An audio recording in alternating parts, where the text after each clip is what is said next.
Next up, we got the Project X effect. Patrick CC. Link in the description if you want to check out the video. Let's get into it. Let's see what this Project X effect is. What was the greatest night of your life? If you are over 21, it could be the night you met your partner, the night you had your first child, or some other mature and understandable life moment. If you are under 21, it was probably the night you went to the craziest house party with unlimited drinks, girls going wild, the perfect music playing, a car crashing into the pool, the SWAT team pulling up with a helicopter watching from above, then nearly the entire town catching on fire. Okay, you caught me. I just described the plot of Project X. It was just a movie. That didn't actually happen. Except it did. The story of how life imitates Hollywood with disastrous results. Dude, is this era over? I don't see these flyers anymore, but I remember after this movie came out, there was like 10 years where every single party was called the Project X party, the blank Project X this. Dude, it was like 10 years where that was Project X was in the title of like every fucking party, dude. It was so stupid. And you pull up the lamest shit. It's a wildly popular movie about an out-of-control teen party full of boozing, drugs, and big-ticket destruction. The movie characters get away with just a hangover, but for real-life teens copying these parties this spring break, the consequences are far more serious. After the movie Project X released, it inspired chaos all around the world, leading to some of the most out-of-control and occasionally deadly parties. Still to this day, young people attempt to live this fantasy by throwing Project X parties. But to understand the deep-seated obsession American teens have with this film, we must first analyze the four-step process that Project X took to manipulate their strategy on the big screen. The number one goal of this film was very simple. We knew from the beginning that it had to feel like a real party. He can make something that seems so outrageous feel very real. It's just fun. It's just so different in the way it's shot. You know, the point of view style is just, it's very organic. Organic, natural. He was in Kid Cannabis, and that's one of my favorite movies. Realistic. You know, it doesn't feel staged at all. No, this is supposed to be every party that every kid would want to throw if they had the most amount of money possible. He's just really got a good visual grasp of reality. It makes it more, you know, viable and more relevant that this party could occur and could happen like this. I don't think anyone Bro, this makes me want to watch Project X already, and we're only 2 minutes into the video. And say that did not feel like a real party. Make this movie and say that did not feel like a real party. Make the film feel real.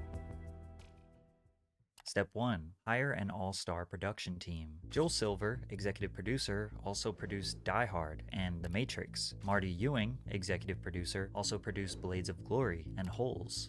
That's some crazy executive producers to get on Project X. Todd Phillips, producer, basically worked on tons of legendary party movies of the early 2000s like Road Trip, Old School, and The Hangover. But another creative touch was hiring director Nima Nurazada, who had no feature film experience but created an iconic Adidas house party commercial in 2008 that looks exactly like what Project X would become. Nima's area of expertise was actually in music videos. Since the music and chaotic party scenes became such a memorable part of the movie, it makes sense that an experienced music video director was the reason why they looked and felt so damn good. Despite everyone behind the scenes. Yeah, now that you think about it, there are a lot of sequences in Project X that are like just like mini clips from a music video. That makes sense. Scenes being seasoned cinema veterans. On screen, they wanted the cast to be nobodies. But you want to watch it since you heard the word fire. You've never seen Project X, dog? You have to watch Project X. What the hell? Project X is fire. Before we get into step 2, a quick word from today's sponsor. Bespoke Post is a monthly membership club. Project X is like a super bad level of confirmation. A rite of passage. 2. Hire a relatable cast. Casting no-name talent was risky. As we all know, hiring A-list actors is one of the most effective ways to market a movie. However, there is a slight barrier with famous actors where their characters are hard to separate from their real-life personality or from a previous role that you always associate them with. The fact that nobody knew the cast was what allowed viewers to feel like they were just some teenagers with a camera. The 3 main characters in Project X look like your regular, unspectacular high school kids. They aren't necessarily forgot Dax Flame was in this movie. Nerds, but rather anonymous. If you don't know Dax Flame, almost give him a invisible. YouTube search. That's what makes them feel so relatable. They sort of blend in, just like most of the people you went to high school with. Even the high school they filmed in is depressing, outdated, and prison-like, which is extremely accurate to American schools. To find inexperienced actors, the casting directors created open auditions on the website projectxopencall.com. The header on the site let people know the movie was created by the same producer as The Hangover, which was a $277 million box office smash hit. People were asked to submit a 3-minute audition video with the following guidelines. Tell us your most embarrassing story. Tell us your craziest party story. Tell us about your riskiest or most daring thing you've ever done. If you wanted to impress someone at a club, show us how you would dance, or show us the one thing that you do that makes your friends laugh. After sifting through tens of thousands of submissions, they were able to discover one of their leads, Jonathan Daniel Brown, otherwise known as JB. The other two leads, Thomas Mann and Oliver Cooper, were found through traditional casting. Thomas had acted in one movie previously, and Oliver had no previous acting experience, which is surprising because many people felt that his performance carried the energy throughout the film. What up, my lovely females? This is your boy Costa, your host for the evening. Behind me is Thomas Cub's house. Today is Thomas Cub's birthday, and this is Project X. It's also worth mentioning that the trio does kind of resemble the cast of Superbad, not just the way they they looked, do. but even their characteristics. This was likely intentional as well. As mentioned before, these actors were no names in Hollywood, so casting people that looked or felt like the Superbad crew, which was made just a few years before and already secured a legacy as one of the most accurate depictions of high school Americans in cinema, was definitely a big brain decision. They're also A fat one, a tall one, a nerdy one. Yeah. was a fourth member of the crew. His name was Dax, otherwise known as Dax Flame on YouTube. W! Another possible marketing strategy, as Dax had a large subscriber base of likely the target audience for this film. Plus, his character ties perfectly into Step 3. Step 3. Film like an amateur. Dax was the man behind the camera. In the beginning of the movie, you learn that he is filming a home video of this party they're throwing for Thomas's birthday. So when you see shaky transitions between scenes, or characters not being perfectly in the frame, or the quality and focus of the footage varying in every shot, it helps sell the idea that this entire thing is just a home video. Dax was also a bit of an amateur filmmaker in real life, adding another layer of authenticity. This film style is I don't know why I never realized that Dax filmed the movie. That's crazy. commonly referred to as found footage, which created perhaps the most realistic component of all. Some of the footage that made it into the film was just one of the random extras holding a phone and filming what was going on. The production crew passed out camera phones, Blackberries, and handycams to the partygoers. Their vision being if a party this wild actually happened, many of the attendees would pull out their phones and film the chaos. The production crew thought it would be extremely difficult to manage this many extras. With 200 to 500 people showing up daily, how would they track the phones? How would they make sure the same people are coming back every night? But they saw the opposite result. The extras were extremely cooperative and didn't even want to leave. Keep in mind, this movie was filmed for 25 nights in a row. It's basically just a big ass party, dog. And they didn't just stay. It's just a big ass party on camera.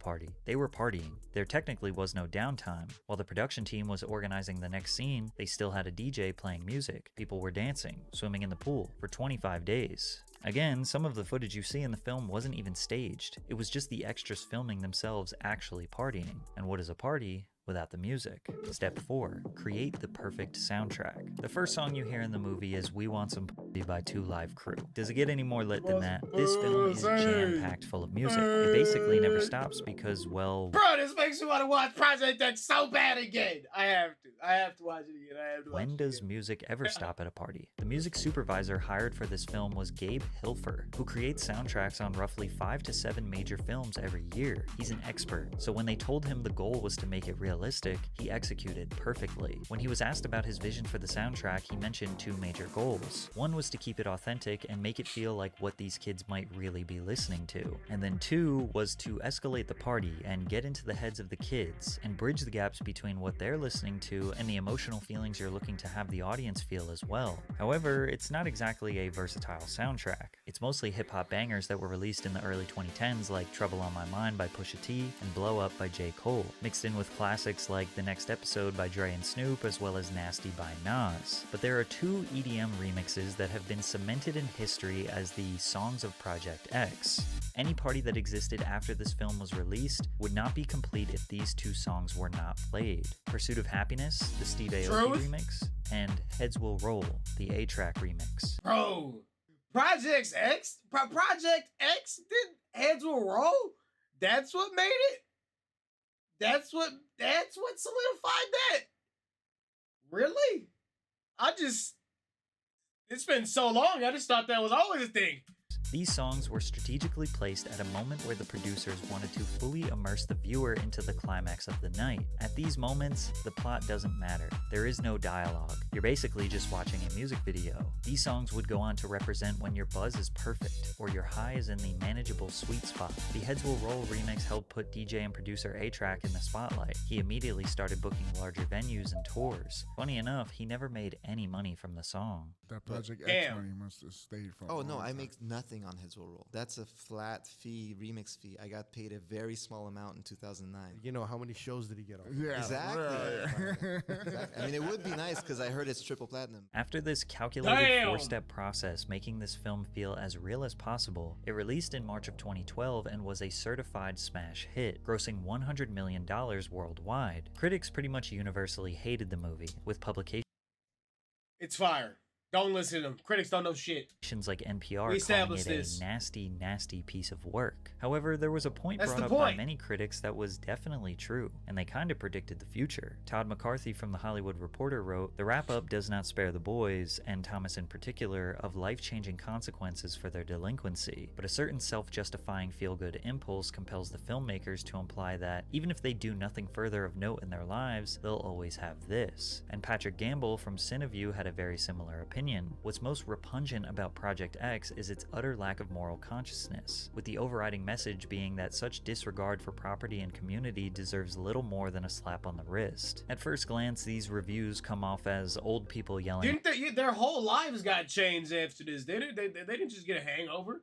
Didn't one of them like not get to go to college and like didn't one of their burn their parents' house down or some shit? At teenagers for having fun, but they are accurate here. After the SWAT team comes in, the town catches on fire, and everyone escapes the party running for their lives, the trio get abundant news coverage, become legends at their high school, resulting in a standing ovation from classmates. Thomas is still able to get the girl that loves him, and they showed just a quick still of the consequences he faced, which were disturbing the peace, contributing to the delinquency of minors, and inciting a riot. Despite this, Costa is invited onto the news to promote his next party. Would you like to apologize? I got a better idea. How about I invite you to my next party? Yeah.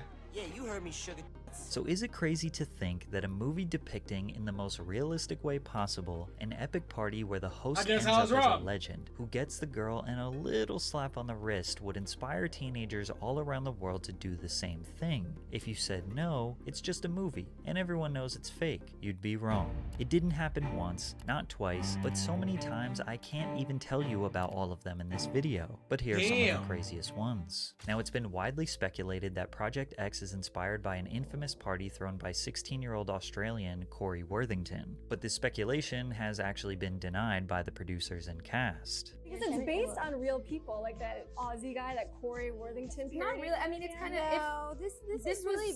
I mean, this is different. On January 12th, 2008, Corey Worthington learned his parents. Were those the people that made the movie? What? Were going on vacation to celebrate the new year, so he hatched a plan to throw a party while he had the house to himself. Corey and his friends started to advertise the party on their MySpace and Facebook when the word spread like wildfire. The party was meant to be a small gathering, but soon turned into a full-blown rager. More than 500 people showed up, and the crowd was so large the party spilled out into the street. The crowd got out of control, and people started to throw glass and bricks and break neighbors' mailboxes. There were hundreds of kids causing destruction for no reason. The first police unit backed off until they were reinforced by a helicopter. It's just like a thing that happens when there's that many people. I forgot what it's called, but is it just mob mentality? No, it can't be that. Yeah, I think it is. But like they just when there's groups of people that big and just someone starts doing something stupid, it doesn't take much for everybody to start doing some stupid shit. Helicopter, dogs, and more well-equipped officers. After a few hours, police finally got the crowd to disperse. This made national headlines in Australia, but what made it so iconic was Corey's image and attitude when being interviewed on A Current Affair Australia. Take off your glasses and apologize to us. I'll say sorry, but I'm not taking off my glasses. But what would you say to other kids who were thinking of partying when their parents are out of town? Get me to do it for you. Get you to do it for you, not don't do it. Nah, get me to do it for you. Best party ever so far. That's what everyone's been saying, so... Maybe the Project X producers everybody's denied been saying, Corey as being the inspiration because it would look like they approve I of wonder his how lit it behavior, actually because it only was, took a few days after the film's release for a Project X-inspired party to turn deadly. On March 14th, 2012, just 13 That's not days long after from the now. film's initial release, 1,000 high school and college-age students in Houston, Texas attempted to recreate the events of Project X, but it turned deadly. It was being advertised as a foam party with promises of free alcohol and drugs. Women who wore bathing suits were granted free entry to the party, according to the flyer. Around 12:30 a.m., police responded to a noise disturbance at a foreclosed mansion in southern Houston. Upon arrival, they encountered hundreds and hundreds of teenagers scattered all over the property, using drugs and drinking illegally. Doing what needed to be done to keep everyone safe, police had to break up the party and started dispersing the crowd. As people made their way off the property, tensions escalated, leading to an eruption of gunfire, which tragically killed 18-year-old Ryan Spike. Hey, yo, the cops is here. Bah, bah, bah, bah. What the fuck? Why are people dumb? People are ignorant as shit. Witnesses of the murder later said, kids took to the streets, but the parking lot was overpacked so you couldn't get out. It was just people in the actual street. They got into arguments and started shooting each other. Another witness to the killing had this now to that say. makes more The sense. gunman was just walking, and he pulled out a gun and started shooting, like for no reason. He shot the boy in the back of the head and he fell on the ground. He started shooting at the crowds, but then he ran through the field. Police chased the shooter through the field and into the woods, but lost him in the dark. After 4 months of a relentless investigation, they finally found the gunman. 22-year-old John Gibbs was arrested and charged with second-degree murder. Crazy enough, there was another Project X party in the same city just 4 days before. 13 teenagers who planned the party broke into a brand new $500,000 home that was recently built, which they used to host an absolutely massive 2,000-person party. 2,000 people? How the hell do you know what? How do you get in contact with 2,000 people, dog? That's a lot of people. 500's a lot. That's quadruple 400. 500, dog. That is a lot of people.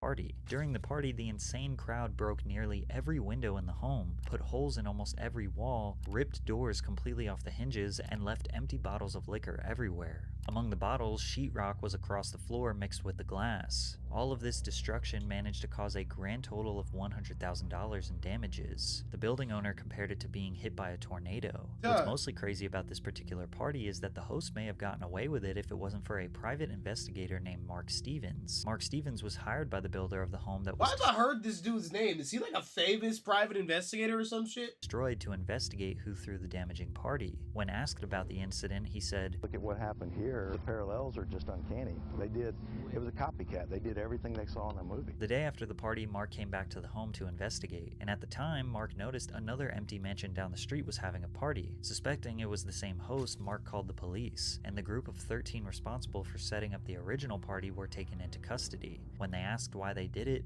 they simply said Project X. But on the exact same night chaos ensued in Houston, Calgary, Canada nearly witnessed the same disaster. Calgary high schooler Hunter Mills tweeted that Project Chris, a Project X-style party, would be hosted at his buddy Chris Morey's house. Hashtag Project Chris went Dude, why do I feel like I know like 30 people that looked like that at one point? viral on Twitter, trending in Australia, Asia, and the Middle East. Luckily, the party was called off due to an overwhelming amount of interest, but it actually ended up getting moved to a new location, a bar, and eventually about 200 people showed up to this bar, but the venue had to close for the night because they couldn't handle the overwhelming amount of people. But while being interviewed on the local news, Hunter Mills showed up in a custom t-shirt with the hashtag Project Chris printed on the front. This was not the last time a hashtag would lead to a party's downfall. Hashtag Ross Morgan Rager blew up on Twitter in May of 2012 after a student from North Allegheny High School in Pittsburgh was planning to throw a party. His buddy Yeah, like the dumbest thing that you can do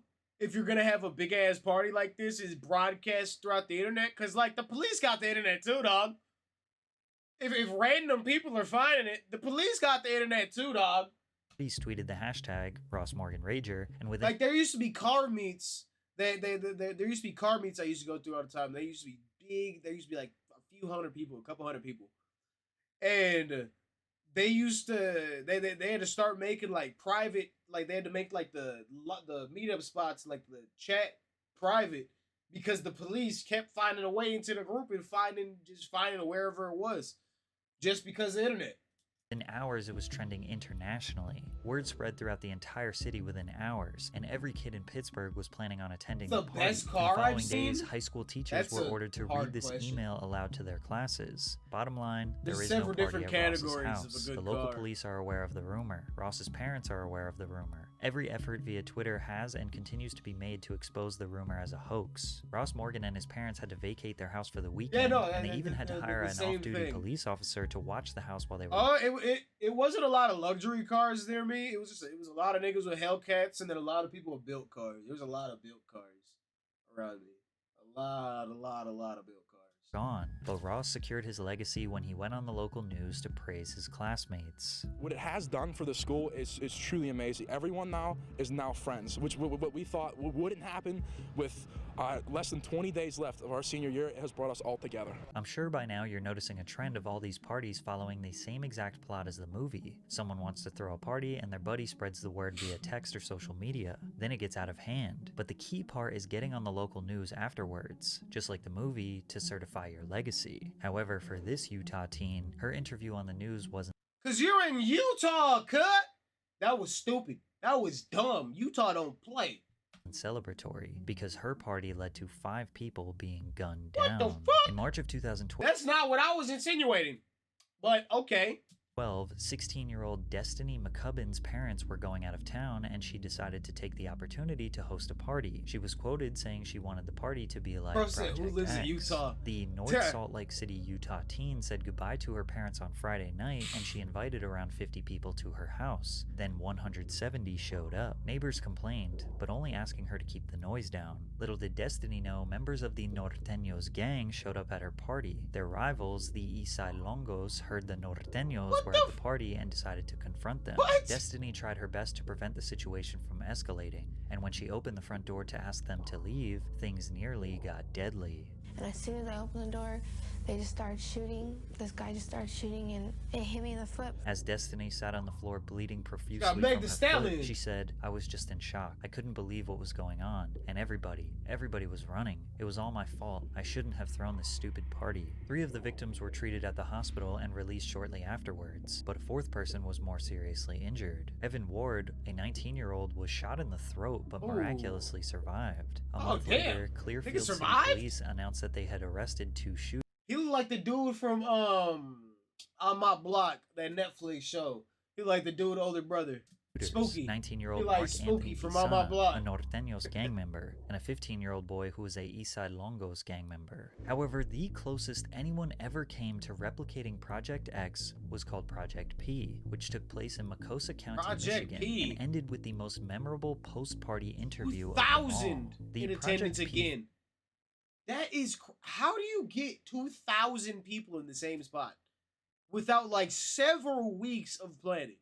Facebook page was created in July of 2014. 5 days before the event, a promotional flyer was posted that read, "Prepare for the craziest event of your lifetime," with the host names as well as a parking fee of $3 per car. This party was set to take place in Hinton Township, Michigan, which can be described as literally the middle of nowhere. There is not even a gas station in this town, but the power of the internet prevails, and a total of around 2,000 people, mostly under the age of 21, showed up to the farmhouse about 2 hours outside of Detroit. The party was equipped with DJs playing live sets, a fire thrower, and exotic dancers. Since the party was in a rural area, noise wasn't an issue. No neighbors were Did no one stop it?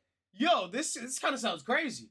Hopefully, finish. Did anyone Police die? were actually called out to the scene for a traffic complaint, and cars parked in the roadway. But then, the 911 calls got more serious. He has no pulse. Everyone knows he's ODA on heroin. yeah. You guys need to come out here now. Yeah. I have no idea who this guy is. Of course, someone started dying. A heroin overdose, and they're putting him in a vehicle and taking him out.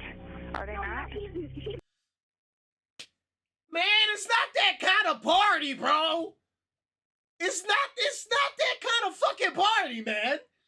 What about everybody getting drunk, smoking weed, listening to rave music? Makes you think, yeah, bro, right here. What the fuck? Go do that at your own house. Ruining the party, dude. He's not in a car right now. The person called again saying, Just called about the guy who was overdosing. Yeah. Yeah, I'm trying to get people to help me get him out, and no one will help me. Okay, then so whenever the ambulance gets here, like... My ambulance can't get there. There's too many people.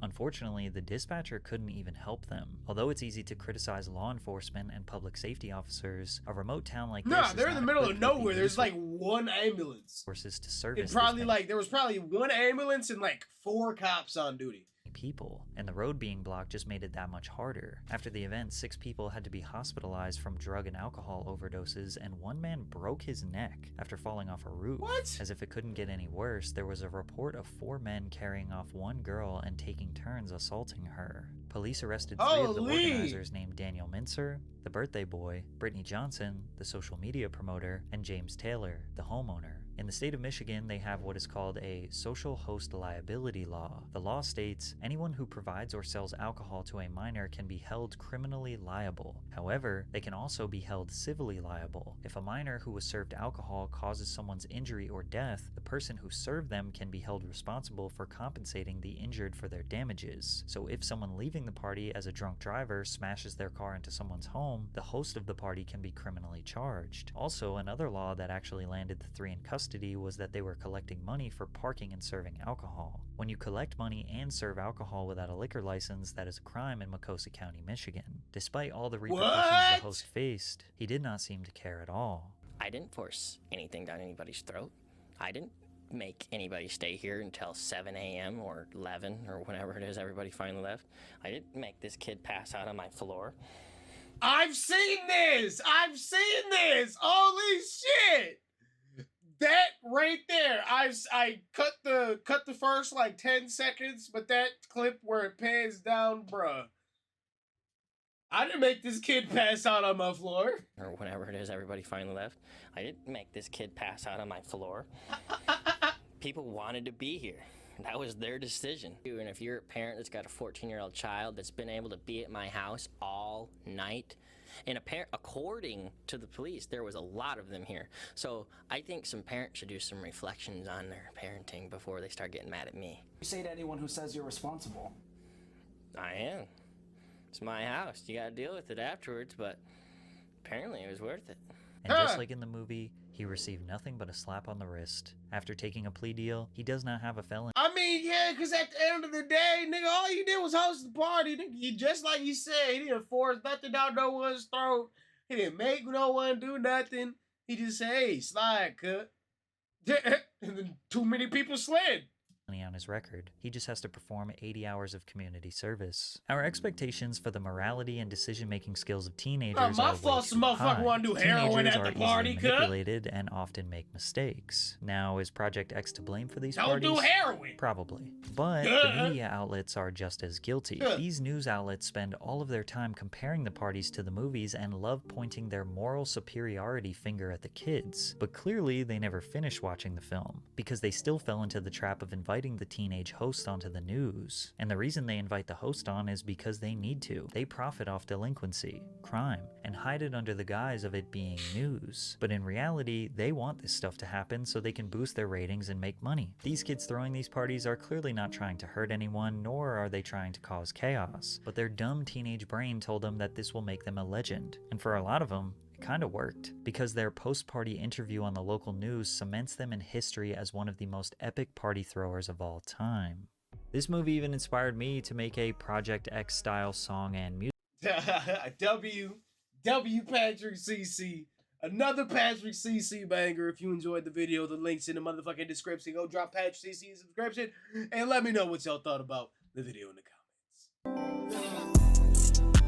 I'm an academy.